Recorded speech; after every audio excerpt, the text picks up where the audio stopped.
You know that feeling when you walk into a room and you just know that you're the last person anyone thought to invite? Well, that was my life story all the way from when I was younger, and even now, honestly. I'd be scrolling through messages and seeing photos from the party I wasn't invited to, and my chest would tighten. I would think, why am I always the backup, the extra, the one nobody notices? I've spent my whole life feeling like option D. Not option A, not option B, not option C even, just D. And it wasn't just with friends. It was school projects, career opportunities, auditions, teams. Everywhere I looked, it felt like I was always a step behind, always waiting almost, right? I want to talk about that today. The feeling of being alone, being invisible, and how I finally started navigating it, or rather, tried to navigate it, because this is not something that you can fix within a second, or within a day, or a week, or a month, or even a year. It takes a long time, and this is just what this episode is about. So, if you find yourself in this position, or you know someone who's in this position, be sure to tune in and listen in. This is the Creative Hustle with Anika Goyal, and let's begin. So, when I was little, I tried very, very hard to belong. I memorized the way other kids laughed. I memorized the way people told the jokes, their life stories, their names, the games we played, and I tried to be quote unquote enough just to fit in. I remembered the birthdays I wasn't invited to. The group project was picked last, or not even at all. I would sit in the corner and wonder to myself, why is this happening to me? And I would just leave it at that and continue working by myself, or work with the people I was being quote unquote forced to work with because these people did not want this presence with them. Obviously, when I was younger, I did feel like sort of maybe this is my fault. Maybe if I was kind and helpful and funny, it would help with the process of making friends. But those things did not matter. In fact, those things were the last things on these people's minds. I was the one people tolerated but didn't prioritize. And that feeling stung. It stung a lot.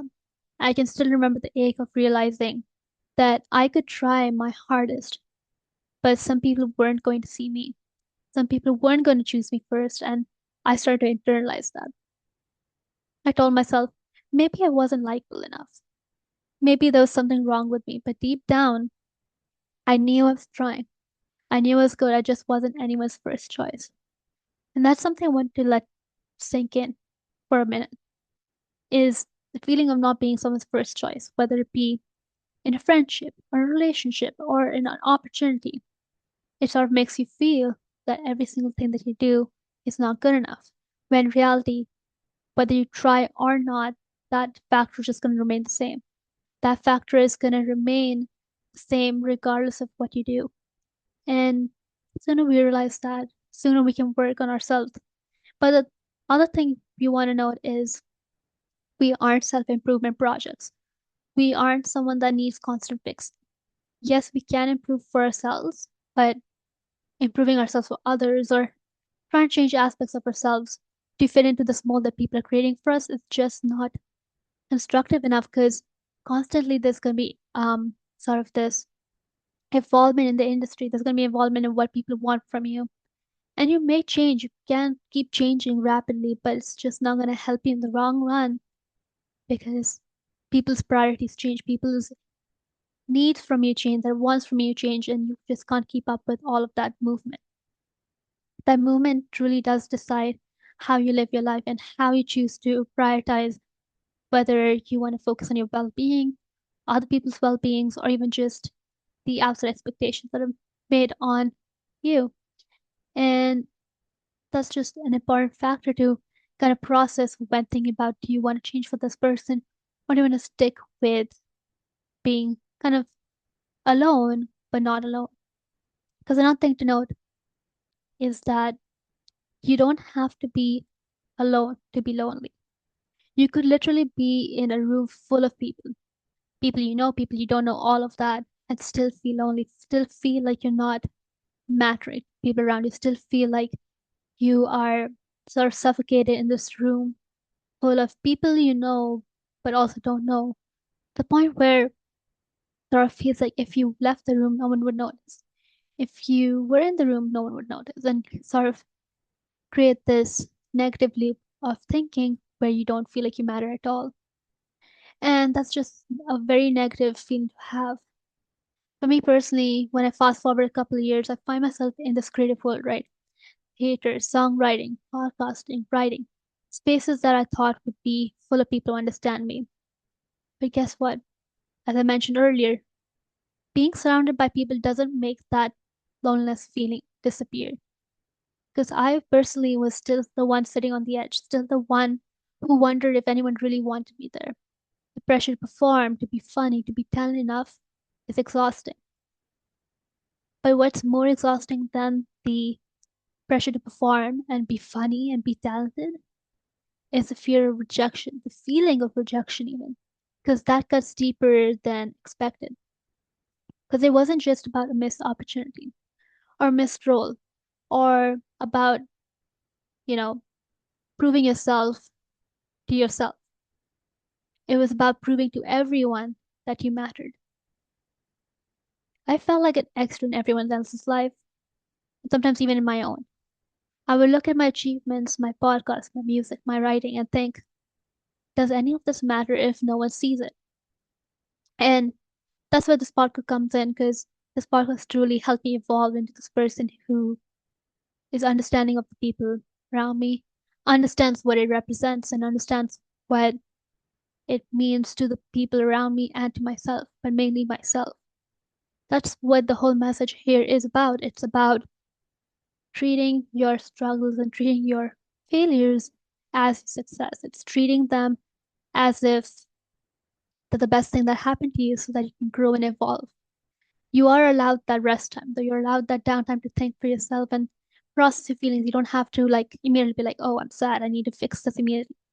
You can be sad for as long as you need. You can be as happy as you want. You can be as angry as you want, or whatever the situation is. You need to process that and understand. Because for me personally, again, all these feelings that I went through from youngish to even now, it does hurt.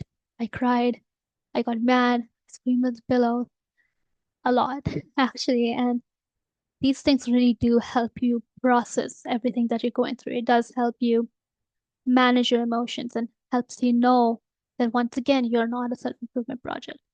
You're allowed to have emotions because number one, you're not AI. And number two, you are a human being that deserves a space to grow and understand your own feelings. And if people around you are not willing to see that, maybe these people are not the one to be around. I had this one friend tell me about how the people you surround yourself with are the people you are the people that you resonate with, and are the people that represent who you are actually as a person. And though I agree with that, for the most part, it's really about how you spend time with yourself.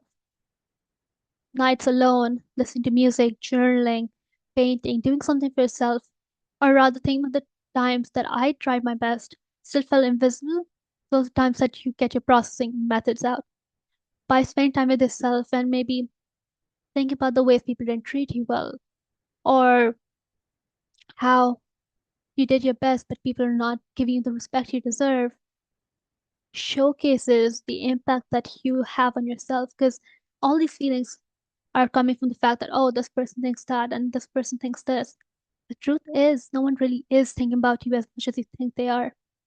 And I too thought that maybe I didn't deserve to be treated this way. And yet I was here trying anyway. I was trying to meet people's expectations. Again, it's a very weird, twisted feeling being proud of yourself and simultaneously doubting your worth. Because there were definitely times where I was like, wow, this podcast is amazing. I can't believe I'm doing this. And there are times where, oh my God, why am I doing a podcast? Like, who's even listening? But then obviously, when I start seeing the impact of having on people and start seeing that, yes, people are listening, not just from where I live, but from all over, that part really stuck with me. It made me feel like, wow, okay, this is making an impact. It's really, truly changing someone's life. And even if it isn't, it's still being heard by people around me and truly made me feel like, wow, I'm visible. I'm being seen for something that I do. And this is one thing I want you to know. If you've ever felt invisible, or if you've ever felt like you're not anyone's first choice, you're not alone. Because this is something that a lot of people struggle with. And It's completely common, unfortunately, but there are many ways you can fix this. Or not fix it, rather, like kind of alleviate the stress behind feeling alone. So let me talk about how I navigated. I know we talked a lot about the background story of it all. Um, God, I need to catch a breath. Um, for me, I started small. Journaling was a big part of my life. I poured all my feelings into my podcast, writing songs that no one really heard because it was more for myself. I celebrated a solo wins. That's a big one actually I want to highlight. Is I celebrated solo wins not because they were solo wins, but because they were mine. Because my worth was not tied to like someone else noticing, and I allowed myself to feel excited and impressed over the things that I was doing. I learned that sometimes being option D just means that you're learning to value yourself and what you bring to the world. And slowly, I found spaces where I mattered, where my voice mattered, where my creativity mattered. And even when I felt like the world had overlooked me, I could still choose to show up for myself. Honestly, there are many other methods I use that, like talking to other people, engaging with other communities and things. But the biggest one, again, was hearing myself, hearing what I had for myself to say to, improve myself for me, not again for other people, because then that becomes self-improvement project. And improving myself for me truly did change the way I saw people around me. I did not think, oh, this person hates me, and this person doesn't want to be around, because in reality, then I started becoming okay with being alone aspect. Because again, as you grow older, you value the alone time more. You don't feel like wanting to be with other people, and that's great. Of course, I'm not fully cured of this feeling.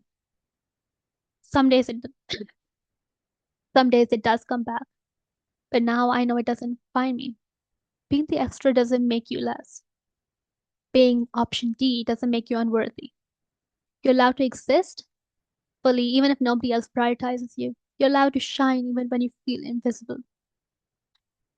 So here's my challenge to you. Show up for yourself, celebrate the small wins, write your own story. And even if it feels like you're the only one reading it right now, I may have spent years feeling like an extra, but I'm learning to be the lead in my own story. And maybe it's time you do too. Thank you so much, all, for listening to this episode. I hope you will enjoy it, and I hope my story helps you and inspires you to start a new life and start celebrating everything that you have and don't have, and write your own story like I mentioned earlier. Thank you so much, all, for listening once again, and this is Anika Goyle out. Thank you.